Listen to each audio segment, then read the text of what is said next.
се млади луѓе. Малолетници убија таксист. Кинооко за насилството и младите со Марија Ралева, психијатар. Драги Змијанац од првата детска амбасада Меѓаши и Цена Чаловска, инспектор во Министерството за внатрешни работи. Кинооко вечерва во 21 часот. Професор доктор Марија Ралева, невропсихијатар, добро вечер, при Универзитетската клиника за психијатрија во Скопје. Драги Змијанац, извршен директор на првата детска амбасада Меѓаши во Скопје, добро вечер и до вас. И господја Цена Чаловска, началник на Оделението за превенција во Секретаријатот за внатрешни работи во Скопје. Добро вечер и за вас. Ви благодарам што издвоивте од вашето време.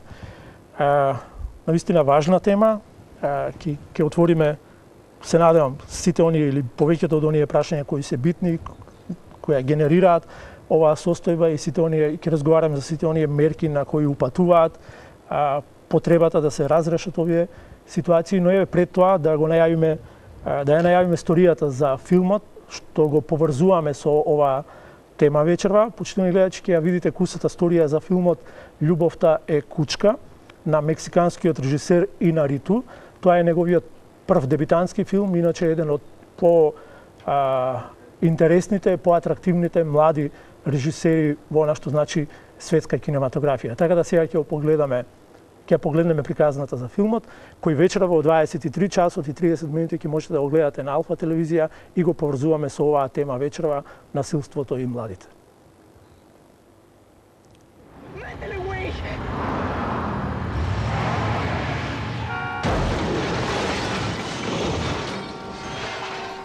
Филмот Љубовта е кучка поврзува три животни приказни од предградијата на Мексико Сити. Во првата приказна, која ги поврзува другите две, го следиме Октавио кој се соочува со сериозни проблеми откако ќе се влюби во жената на својот брат Сузана. Тој и Сузана сакаат да побегнат, но Октавио нема пари. Излез ќе бара во вклучувањето на неговото куче Кофи во нелегални борби со кучиња, но тоа ќе му донесе дополнителни проблеми со уличните банди во градот. На едно друго место, Даниел, еден угледен издавач, ќе го напушти своето семејство за да живее со убавата манекенка Валерија, додека во истиот град се одигрува и третата приказна, која во средиштето го има бездомникот Елчиво. Елчиво е очаен зашто не може да ја пронајде својата ќерка и за да обезбеди пари за да може да ја бара, прифаќа да изврши убиство. Сите овие драматични судбини во градот во кој се чини дека насилството е единствено решение, ќе се поврзат со една сообраќајна несреќа. Филмот Љубовта е кучка е првиот филм на сега веќе познатиот режисер Александро Гонзалес Инариту.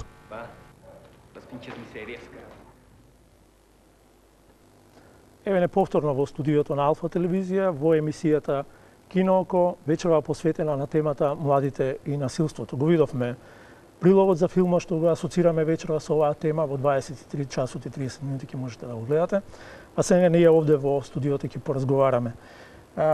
Вие сите сте на секој на свој начин поврзани со темата за која зборуваме вечерва, благодарение највеќе заради професијата со која се занимавате, имате контакти со целната група за која зборуваме вечерва. И еве на почетокот би сакал да во овој прв круг од прашања да поразговараме за тоа, да кажете ваше мислење за тоа дали е навистина до таа мера загрижувачка состојбата, а потоа ќе разговараме и за другите аспекти на оваа тема. Со што се среќавате во професијата? Дали е ова навистина така загрижувачки? Насилството и младите е една тема и феномен кој навистина е сеприсутен и растечки проблем, како глобално, така и локално, како што и самите најавивте. Секојдневно се соочуваме со оваа појава во секојдневната професионална работа, во медиумите и во секојдневниот живот, би рекла. Еве, преди малку, пред самиот наш разговор, слушнавме уште една непријатна вест дека едно младо момче на 21 година пред училиште, пред средно училиште избодено со нож, што значи дека тоа веќе стана секојдневна црна хроника во животот на младите, воопшто на животот на обичните луѓе, а во животот на професионалците тоа е проблем веројатно број 1. Бидејќи мојата професија е главно насочена кон младата популација, кон децата и младите, проблемот на насилството меѓу младите како насилници, како сторители на насилство и младите како жртви на насилство е навистина тема која е растечка, се присутна и загрижува се повеќе. Добро. Господин Змијанац, вие неодамна отпочнавте една нова кампања. Меѓу другото, вие постојано и работите и на тоа, на подигање на свеста, укажувањето на појавите и на феномените. Новата кампања ја нарековте за насилството не треба да се молчи. Да. Дали меѓу другото и од овие работи за кои зборуваме вечер, ова секојдневие со кое се соочуваат младите, исто така беше поттик за кампањата?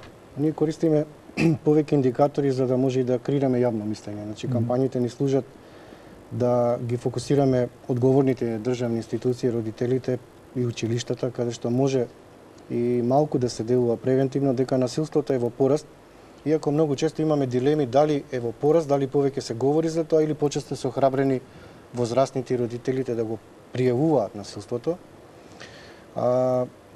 Паралелно со оваа кампања имавме и истражување во 2344 училишта во 7 градови во Македонија, каде што се покажа дека навистина насилството е во пораст, особено од страна во училиштето, каде што се повеќе пријавуваат децата дека не се чувствуваат безбедни и сигурни во ходниците, во тоалетите, во училишните дворови и покрај тоа што има обезбедување и родителите очекуваат училиштето да биде безбедно и сигурно место на престој на нивните деца. Забележуваме взаимно насилство и меѓу врсниците, но и наставник, ученик и ученик наставник, со тоа што насилството од страна на наставниците кон децата е повеќе физичко со удирање, шлаканица, со стапче, креда и вербално, а разликата е децата возвраќаат со вербални вулгарни зборови кон наставникот, па потоа со пцовки и на крај со физичко пресметување. Кој е степенот во кој младите се вклучени во криминалот, во деликвенцијата, кој исто така да речеме може да биде резултат и на овој феномен на насилството во Македонија? Во просек да кажеме или ако ги следиме статистичките податоци еве изминатите 10 години, значи тие варираат, тука се некаде од 15 до 20%. Од вкупниот број на извршени кривични дела. Јас сметам дека насилството е во пораст. Дека сеопштото, вкупното насилство во општеството е во пораст.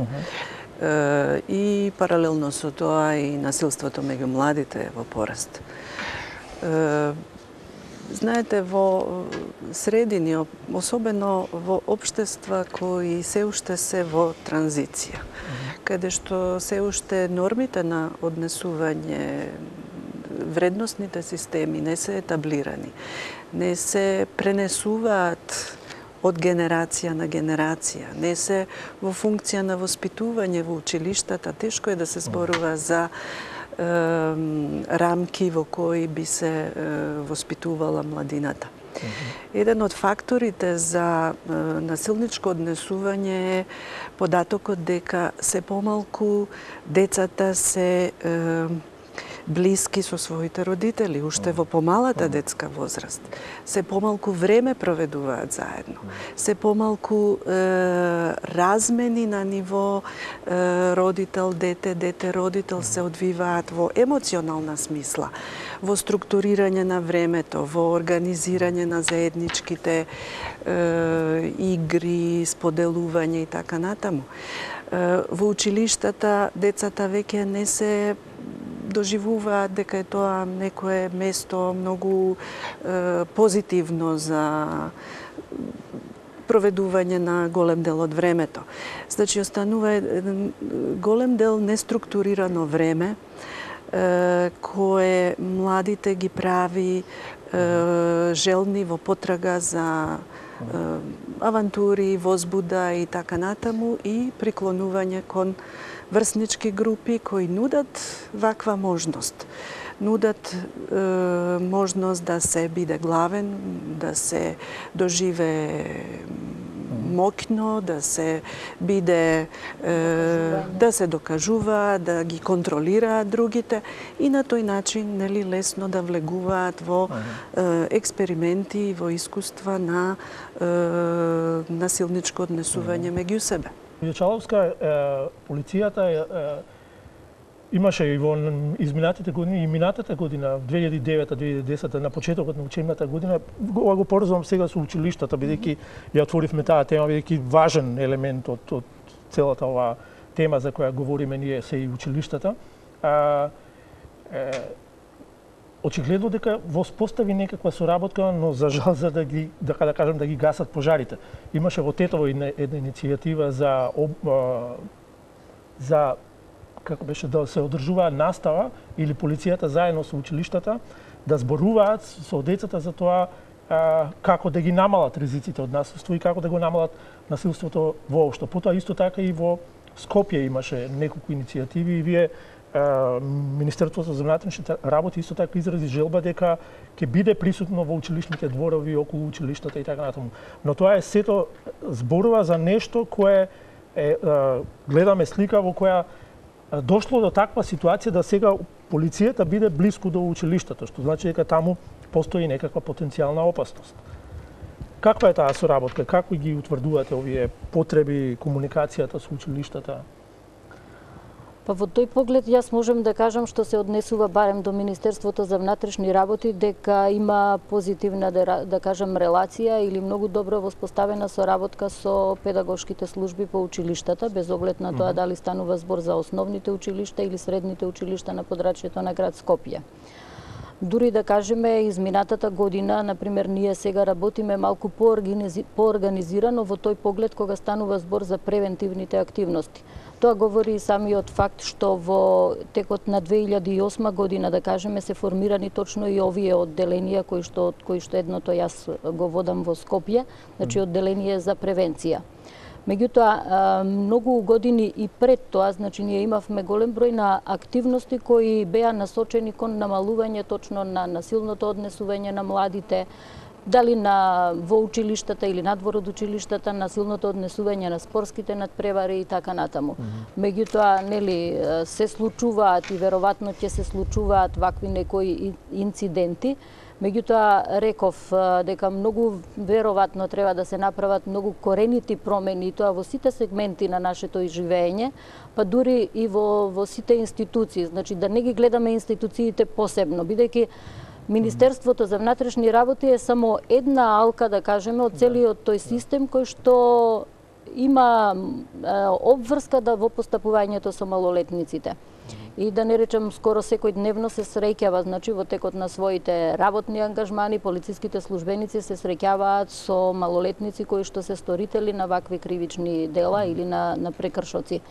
И затоа викам, многу коренити промени треба да се направат сите заедно, секој во рамките на својата област на делување, да најдеме некој начин или да се поврзиме сите заедно и сигурно тогаш би дале многу поголеми резултати. Исто во овој дел можеби треба да се спомене и сега локалната заедница. Значи локалната заедница тука или општините и како можат да помогнат во она што пред малку го говореше Ралева, во креирањето на слободното време, во отстапување на простори и така натаму, значи и во училиштата, но и надвор од училиштата. Но очигледна е потребата, значи ова што го говорите секако е резултат на потребите, но очигледна е потребата уште повеќе да му се посвети внимание на ова, бидејќи прилично непредвидливи се ситуациите со кои се соочуваме. Еве, ако се потсетиме на она навистина непријатен настан што се случи на плоштадот Македонија на лизгалиштето, тоа навистина сосема неочекувано, без да има провокација било каква, таа, нели, се испостави дека се работи за навивачка група, на поминување наеднаш предизвикала такво насилство со сериозни последици. Тоа се деца од 13-14 години кои таму настрадаа. Точно тоа вие кажавте една многу убава реченица или неколку зборови кои што го баш го укажуваат на содржината или на суштината на ова за што ние говориме. Точно тоа се некои немили или непредвидливи настани и веројатно реков, тие се случувале и ќе се случуваат, но секако дека ние треба уште повеќе да работиме на тоа, да ги најдеме причините, да ги најдеме корените на тоа непожелно однесување на младите и да направиме сите заедно за да го намалиме или сузбиеме тоа насилство меѓу младите. Баш би сакал малце подоцна да ве прашам за начинот на организирање на насилничките групи меѓу младите. Кои се тие фактори, дали препознавате, дали имате регистрирано, како ги следите и така натаму, но малце понатаму би се вратил на професор Ралева на училиштата. Значи ги спомнавме службите и вработените таму педагозите и психијатрите што работат.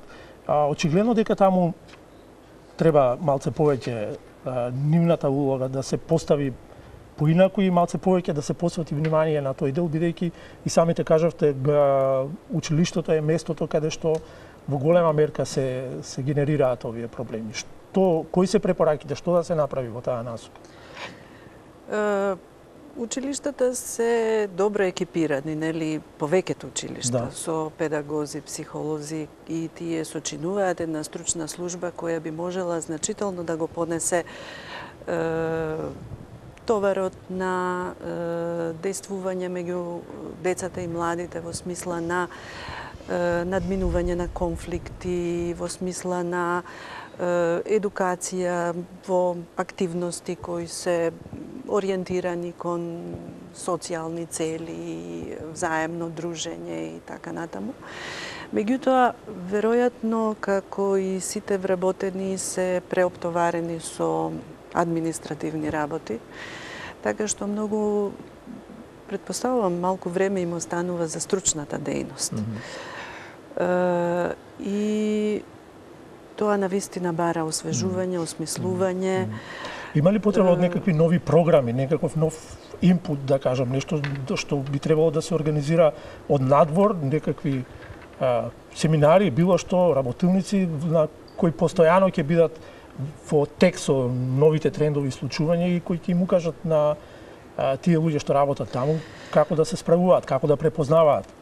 Па знаете, јас сега немам доволно информации да кажам што произлегува од страната на професионалците кои работат во училиштата, меѓутоа од оној контакт што јас го имам со училиштата, произлегува потреба од нели до едукација, изготвување на програми всушност за справување со конфликтни ситуации, за справување со разни други состојби управување со гневот, како што тоа се нарекува. Кои може да го загрозат, да ја загрозат безбедноста, комуникацијата меѓу децата и младице, меѓусебна. Бидејќи, знаете, тоа е возраст на бурни превирања. Таа енергија, таа импулсивност треба некаде да се канализира и насочува. Значи, ако не се канализира во цели кои се ориентирани кон споделување, кон доверба, кон креативност, кон игра, тогаш ќе бидат деструктивни. Само треба да го прошириме малку. Да, појдете. Значи, кругот не е само семејство и не е само училиште и не е само улица. Добро. Мислам дека има многу големо влијание и медиумот, односно телевизиите. Ако вклучите, јас многу често дебатирам дека се помалку има образовни, едукативни содржини кај што децата ќе можат вредностно да бидат сигурни и родителите во зависност од сигнализација и категоризација ќе бидат спокојни дека тоа што ќе го гледаат на детето ќе му дадат соодветен вредносен систем кај што ќе можат барем половина час да завршат нека домашна врска, да не се грижат дека ќе видат некој свирепо убиство, некој сензационалистички настан од типот на силување, родоскрнавење, педофилија. Едноставно, премногу во ударните термини се случува насилство и децата се покажува дека се повеќе го привлекува вниманието на овие настани, шокантни со аудио визуелен ефект, дека родителите повеќе се заинтересирани да гледат нешто порелаксирано, а децата се повеќе гледат насилни содржини. Значи тоа е некој тип на имитација и играње на главен јунак и во средината кај што живеат децата и во училиштето. Потоа да не забораваме дека сепак телевизиите имаат комерцијален момент каде што ги користат вестите за да форсираат не само шокантни информации, туку и да го привлечат вниманието за меѓупростор да се искористи за одредена реклама за да се продаде некој производ. И она што мене лично ме загатна кога малку повеќе го истражував ова, дека има и уредници на телевизии кои велат дека не само во вестите што доминираат информации за несреќа, родоскрнање и педофили и така натаму, туку смета дека за оваа ситуација покрај новинарите одговорни се и одговорна и полицијата. Тоа е изјава на Ацо Кабрана, вашиот главен уредник, кој вели дека оттаму се пласираат многу информации за кражби и убиства и за жал со тие вести се отвараат информативните програми. Телевизиите, односно вестите така започнуваат, но факт е дека трката за гледаност го прави своите и негативните информации приликуваат повеќе внимание. Ова се негови зборови. Значи, одете вие на сајтот на Министерството за внатрешни работи, навистина ќе видите од серискиот убиец кој ги убиваше бабите за да оствари одреден надоме за да може да ги задоволи своите потреби од зависност и децата тоа го гледаат. Тој кај некој од децата знаат психолозите дека може да создаде и погрешна представа, да се биде негативец, значи да си на насловна страна, да си на вести, да те има, да бидеш присутен. Тоа е исто така нешто што би сакал да го разговараме, тој на кои се моделите на кои се угледуваат денеска децата и така, да не се чувствувате повикани да одговорите, иако тука не знам, бидејќи од друга страна ако не го прави тоа полицијата ќе велиме дека е нетранспарентна, дека не ви објавува податоците, но кажам. Јас делумно се согласувам со она што го говореше господинот Змијанац, меѓутоа една нели од начините на ова сега денешна или модерна полиција која што ние подолго време сме во нели реформи е точно тоа и транспарентна и одговорна полиција. Значи Министерството за внатрешни работи доколку го прави спротивното, тогаш би било нетранспарентно и би се случило да прикриваат информации кои што нели јавноста треба да ги знае. Сега, дали и како се пласираат тие информации, тоа е веќе некое друго прашање, но од друга страна пак ќе речам факт е дека треба граѓаните да знаат, да бидат информирани, или говориме и за подигање на свеста кај граѓаните или кај општата популација. Така да може ја сега малку да вратам во добра насока. Значи, кога имавме обука со новинарите за заштита на детето жртва сексуална злоупотреба, педофилија, самите новинари, значи во креирање на одреден кодекс како да известуваат како настан за да помогне родителите да повеќе бидат будни и посветат внимание каде се нивните деца, со кого се нивното обкружување, самите новинари ни се пожалија дека не доволно секогаш полицијата го заштитува интегритетот и идентитетот на детето, дури велат ти ќе ги дадат податоците на нивниот сајт, а вие барате од нас ние да го заштитиме идентитетот на детето, со тоа што ќе кажеме дека и 15 години од село тоа и тоа е сосема доволно заштита на личните податоци на детето жртва. Значи имаме проблеми во тој настап да не се продава весникот и настанот по секоја цена со такви сензационалистички да кажем дојави до граѓаните за да ја подигнат поголемата будност, мобилност и превентивност. Добро, јас не ќе да ја земам сега улогата на да зговорам во името на медиумите, но сакам да кажам дека не мора да го продолжуваат дополнителното травматизирање и виктимизација секундарна на детето, жртва или семејството кое е било во такво. Да, значи сепак треба да имаат и медиумите одредени правила кои треба да ги почитуваат. Постојат, сега некои ги почитуваат, некои помалци или повеќе и така натаму, но тоа е навистина сериозно прашање. Медиумите има студии кои велат дека медиумите навистина влијаат на однесувањето на младите, па и овие видео или компјутерски игри и така натаму. И претпоставам дека вие имате некои сознание и искуство и во врска со овие прашања. Прашањата околу проведување време со видеоигри на компјутер, со активности кои се од деструктивен карактер и кои многу едноставно се пласираат на младите, се прошируваат и во секојдневието. деца и млади кои немаат доволно добри, доволно живи искуства во релација со другите, со возрастните, со родителите, со своите врсници, кои повеќе живеат во виртуелните ситуации и светови, многу поедноставно тоа го пренасочуваат и во секојдневието.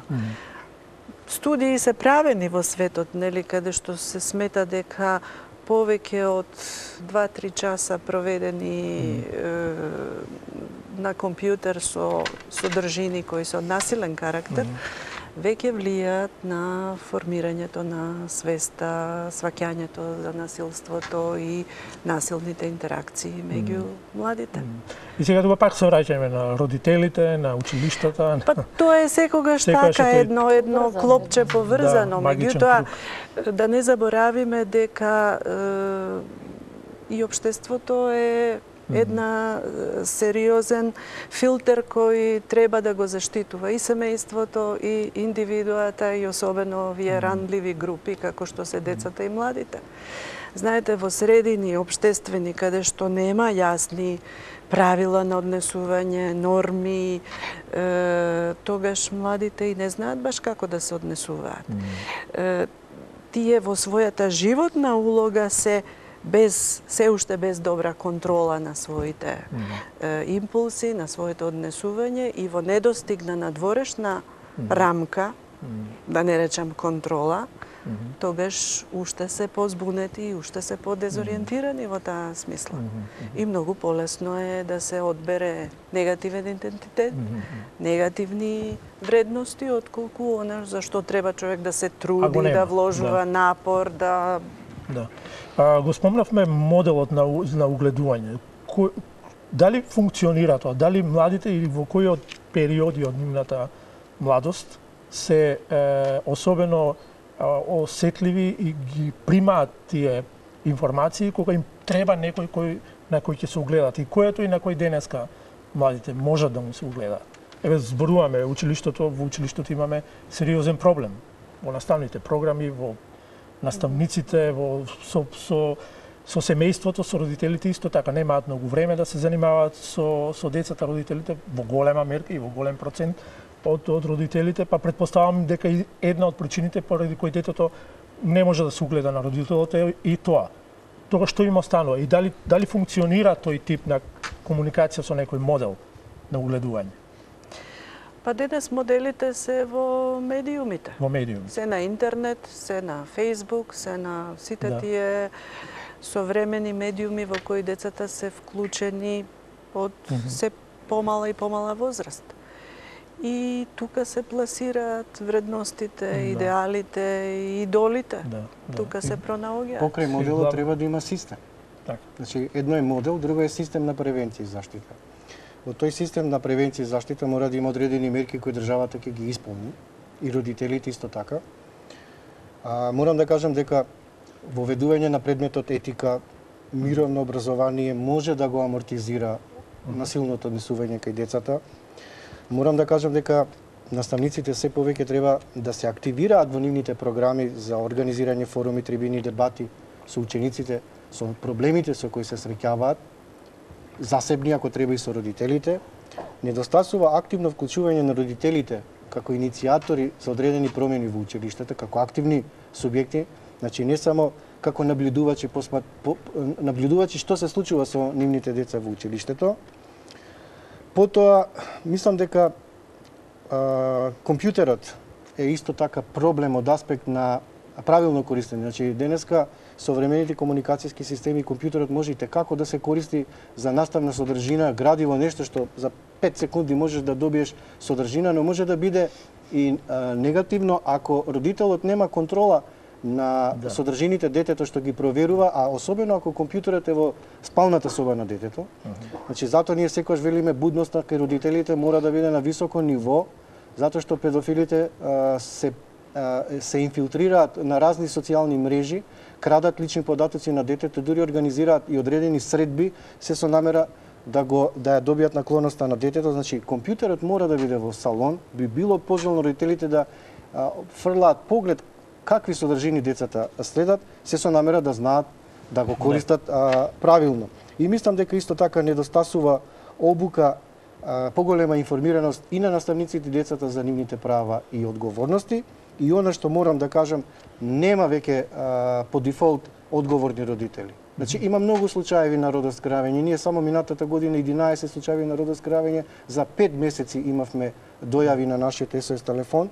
Значи центрите за социјална работа мора привремено да го земаат родителското право како превентивна мерка, се до моментот на воспоставување високи стандарди што родителот треба да ги оствари одговорно кон своето дете. Кога центарот ќе се увери со строг надзор дека родителот ги исполнува одговорностите, тогаш да му се врати родителското право. Во спротивно не треба детето да е жртва и ние да претпоставуваме дека сите родители се одговорни и совесни.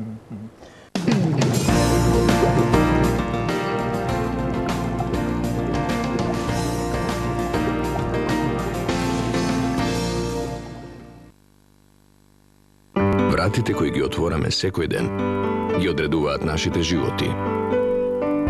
Она што го оставаме зад нас е сврзано со констатации од страна на и невладини организации и државни институции кои констатираат дека во голема мерка е присутно оружје меѓу младите. Значи од она како се нарекува студено ладно оружје, ножеви, но и огнено оружје. Има исто еден податок кој вели дека беше го сретнав дека во Куманово и во Тетово девојчињата се несигурни и заради тоа носат во ташните спрееви за заштита и некакви други средства со кои мислат дека ќе можат да се заштитат од насилството што го генерираат нивните врстници. Пред да одговорам на ова прашање, може ли само малку да се надоврзам на она што пред малку следеше? Ние многу често и во повеќе наврати, да кажам, до сега сме говореле за однесувањето на децата и често пати ги критикуваме, можеби многу поретко ги фалиме за тоа како се однесуваат децата. Меѓутоа и она што вие го спомнавте дека децата секогаш бираат некој модел на однесување. Тоа се најчесто личности кои што се во нивната близина, нели во нивното опкружување, дали се тоа родителите, дали се тоа наставниците, дали е тоа медиумот или пак се компјутерот, како и да е, бираат одредена личност која што е во нивно опкружување. Меѓутоа, кај мене сега се наметна една друга дилема, пак, дали може некогаш да проговориме за однесувањето на возрастните? Значи, каков модел имаат децата за да изберат? Тие се слика на возрастните. И сега тука малку треба да се запрашаме, значи ние, дали како родители, дали како професионалци, дали како, не знам, личности од јавниот живот, треба нешто да смениме во нашето однесување, да покажеме некој добар пример, па за да може децата да бидат или да не земат како добар модел на понатамошното нивно однесување. Можеби е како некоја тема за некоја идна емисија.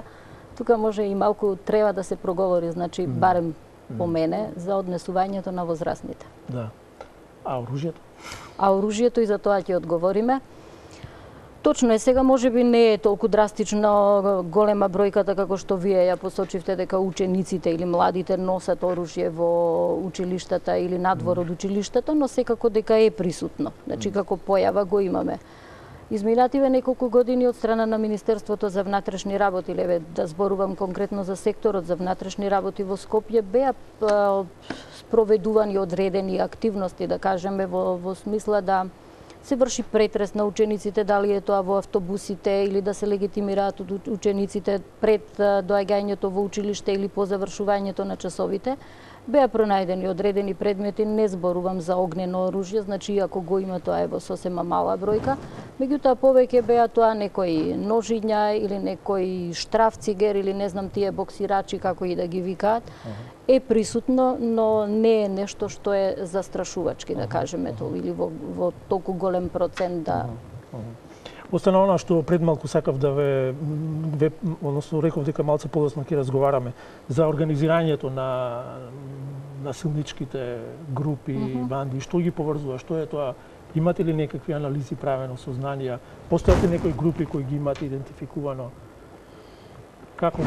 Како изгледа таа слика на Навивачките групи се нели групи кои што се, да кажеме, припаѓаат односно на одреден фудбалски клуб или одреден спортски клуб, без оглед на тоа дали е нели фудбалот во прашање, дали е кошарката, дали е ракометот и така натаму. И тоа е нешто што треба да постои, нели, бидејќи го бодри клубот и има многу голема улога во одигрувањето на одреден настан кога нели е полн стадионот со една навивачка група. Меѓутоа можеби тука се малку изместени сега некои критериуми, бидејќи нели пред малку кога говорев за тоа реков дека ние од корен треба да направиме некакви промени, па точно и во овој дел да кажеме. Убаво би било кога еден таков настан од спортски карактер, кој што е да го направиме едно место каде што секој родител со своето дете или сите луѓе кои што се љубители на тој спортски настан би дошле и би се чувствувале пријатно, да кажеме, за време на утакмицата. Но за жал овие групи, како што реков, со своето нели непожелно или асоцијално однесување многу често ги омаловажуваат, па дури оние љубители на спортот кои што дошле и со најдобри намери да го проследат тој настан, или со нивното хулиганско однесување, дивење или не знам погрдни зборови и така натаму. Секако дека Министерството за внатрешни работи соработува со сите тие клубови што се и организатори, да речеме, на сите тие спортски настани, има одредени категории на навивачи кои што се, например, да кажеме, изразени со своето негативно однесување и контактира со нив. Еве непосредно и пред, а и после настаните кои што се случија на плоштадот, да кажеме, во полициската станица, не беа приведени, не зборувам значи конкретно за настанот, него имаше состанок со навивачката група и со организаторите на тие групи и на нивните подгрупи. Значи се одржуваат такви состаноци повремено, некогаш пред самиот настан, некогаш на пошироко ниво, меѓутоа реков, се случувале и ќе се случуваат вакви појави. Постојат ли, само едно прашање, постојат ли, освен овие навивачки групи за кои зборувавте сега, постојат ли некакви банди кои се организирани по одредени места во Републиката или во Скопје? Поврзани со насилството, насилство или криминалитет, а се малолетници или адолесценти, да речем? Па мало, сега ако зборуваме, значи едно е кога говориме за насилството и навивачките групи на спортските надпревари, а сосема е друго малолетниците кои што вршат кривични дела. Значи постојат одредени групи на малолетници кои што вршат кривични дела. И тие си се наоѓаат меѓу себе и одреден вид на криминалитет, да кажеме, го вршат во група. Некогаш е групата од 3 до 4, некогаш е повеќе и така натаму. Немало до сега некаква изразена насилност во однос на нивното делување во... Па, за жал, последниве години бележи, да речеме, пораст тој облик на насил. Да. Каде што малолетници во група, например, составени некогаш и од деца, тоа помлади до 14 години, па дури и малолетници, но и постари, да кажеме, полнолетни лица се организираат и вршат разбојништва. Разбојништвата се главно карактеристика можеби на главниот град, да кажеме на Скопје, каде што оваа група, реков, од 3-4, некогаш можеби и повеќе лица, пречекуваат своји врсници или некои помали деца и со сериозна закана дека ќе нападнат по нивниот живот или со вербална закана, најчесто им земаат мобилни телефони или сите пари што ги носат со себе. Тоа е, значи, бележи пораст ова насилничко однесување, да кажеме, на Македонија. Јас само сакам да кажам дека безбедноста на граѓаните треба да биде гарантирана од полицијата. Кога има ваков тип на настани, каде што има група на тинеџери од 14, 15, 16 години, каде што најчесто агресивно се однесуваат кога се во група, но не и кога се сами. Тоа е многу интересно како феномен и знаеме отприлика зошто се случува тоа. Тоа е механизмот на толкова. Каде што има одреден набој на емоции, на можеби доза на агресија, на омраза кон одредена групација, поинаква од нивната, значи еден модел на, би рекол, на сојузништво. Полицијата мораше да го предвиди ова и во сите, не само ова, и во сите други настани, посебно по напуштањето на стадионите, дека е возможно ваков тип на однесување и повреда на граѓаните кои си поминувале, шетале или во овој случај ги користеле услугите на лизгалиштето. Значи, не може да се амнестира од одговорност полицијата, затоа што имаат информации на ризично однесување во група по напуштање на спортски објекти од страна на младинци, независно од која етничка припадност, да се разбереме. Значи, тоа е возможно да се случи во сите фанови и во сите спортски клубови и тука таа треба да се следи се до нивното заминување до нивните домови или пак да некој го гарантира нивното однесување затоа што тие се здружени и таму имаат одредени неформални групи каде што се представуваат како група на навивачи и фанови. Значи мора да тоа се превенира како настан. Без само едно мало појаснување во тој дел, да кажеме, она што го спомна Змијанац, дека полицијата е таа која што мора да ги предвиди. Значи не се земам сега во заштита на полицијата или дека тоа што се случило не требало да се случи. Меѓутоа, согласно законот што е за насилство на спортски надпревари, да кажеме, секое насилно однесување на група или на поединци пред почетокот на утакмицата најмалку 2 часа и по завршувањето на утакмицата на исто така 2 часа, се рачуна како насилство на спортски надпревари и се санкционира точно по тој закон.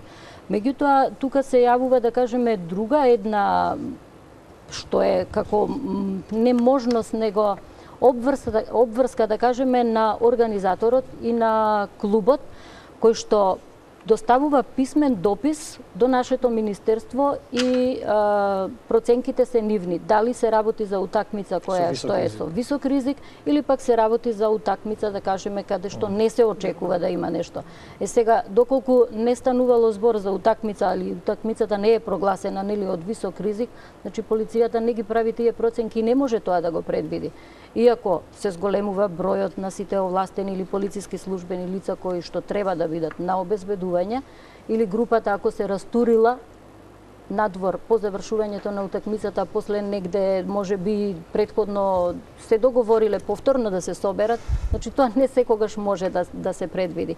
Пак ќе речам, не сакам значи да се амнестирам од одговорност или не сакам да кажам дека полицијата не е таа која што треба да го чува јавниот ред и мир и граѓаните, нели безбедноста на граѓаните, бидејќи е тоа и всушност една од основните обврски на полицијата, така, меѓутоа не секогаш значи може ова да се предвиди, поготово не ако организаторот не ја предвидел утакмицата како утакмица од висок ризик.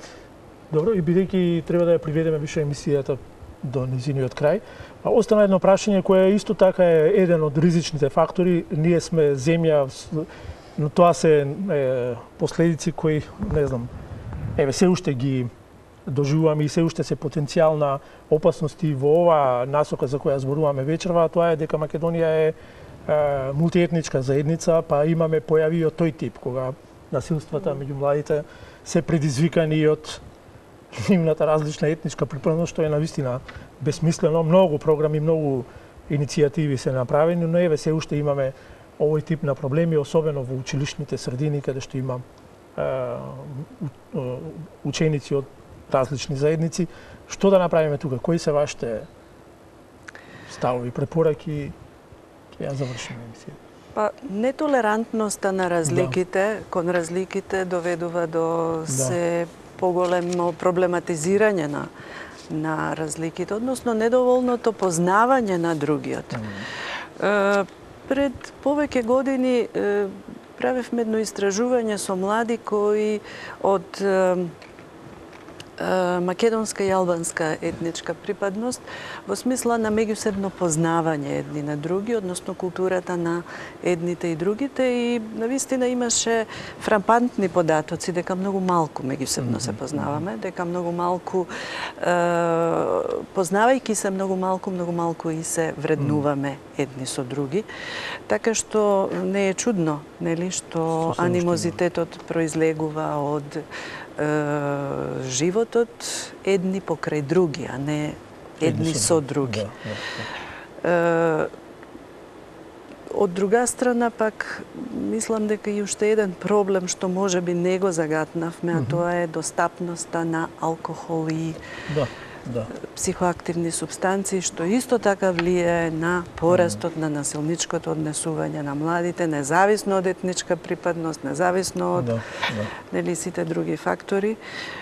И тоа е исто проблем на нашето општество, што треба да биде сериозно земен предвид за справување со сите последици. Па повеќе мислам дека треба се посвети внимание што ги поврзува младите, повеќе се посвети внимание на тоа, а помалку што ги разединува. Би сугерирал до речникот и реториката на партиите да поведат повеќе внимание околу тоа како говорат на говорницата во собранието и во секојдневната комуникација која младите ја восприемаат и ја имитираат. Зашто и тие за жал се моделот кој моделот и најодговорни се, би рекол, најодговорни се. Можете да видите сите тие комисии, сите тие настани на кое ниско ниво комуницираат. Сето тако продуцираат како модел, значи не само родителите, училиштето, него и оние кои законодавна извршна власт. Морам да кажам дека имавме ние обиди со 5 мултиетнички клубови, каде што наставниците пред започнување на оваа наша активност ни заеднички не пиеа кафе.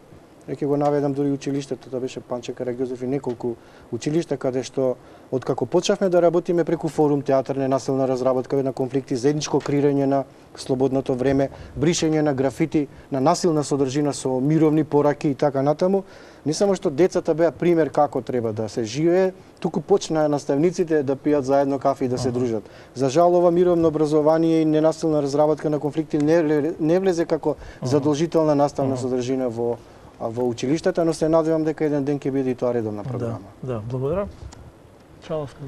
Па и за крај и јас би можела тука да кажам, Министерството за внатрешни работи повеќе години наназад прави разни програми и планови, да речеме на превентивен план, кои што се однесуваат точно на ова ненасилно однесување меѓу младите. Еве и во моментот, да кажеме, во општината Гази Баба тече еден проект кој што се однесува на средните училишта на подрачјето на Гази Баба, нели таа беше избрана како општина каде што има различни ученици од етничка припадност. И точно работиме со средношколците за надминување, значи или намалување на насилното однесување и агресивното однесување меѓу младите. Организираме работилници, предавања каде што ги собираме учениците од различни класови, од различна возраст и од различна етничка припадност да говорат меѓу себе, да се запознаат и на крајот се организира еден турнир. Минатата година тоа одеше турнир во кошарка и така натаму. Значи имаме и во програмата предвидено вакви превентивни активности за надминување на насилното однесување меѓу младите, но секако реков и сметам дека е тоа особено важно, значи колку што може сите повеќе да се поврзиме и секој да си го даде својот придонес во овој дел. А јас се надевам, бидејќи еве во емисијата воопшто не го спомнавме, значи новиот закон што е за малолетничка правда, тоа е еден добар показател, да кажеме, доколку доследно се имплементира тоа што ни е зацртано барем во тој закон за малолетничка правда, дека би имале успех. Значи се дава многу поголема можност на сите и државни институции, и невладиниот сектор, и семејството, и така натаму, значи и медиумите се вклучени. Да учествуваат во решавањето. Да. Реков, со доследна имплементација мислам дека ќе направиме многу повеќе. Добро, многу ви благодарам за учеството во емисијата. Почнуваме гледачи, завршуваме и ова издание на емисијата Кино Око на темата Младите и насилството. Останете со програмите на Алфа телевизија. Во 23 часот и 30 минути филмот Љубовта е кучка, кој на еден артистички, уметнички начин ги обработува сите овие теми за кои зборувавме вечерва. Пријатна вечер.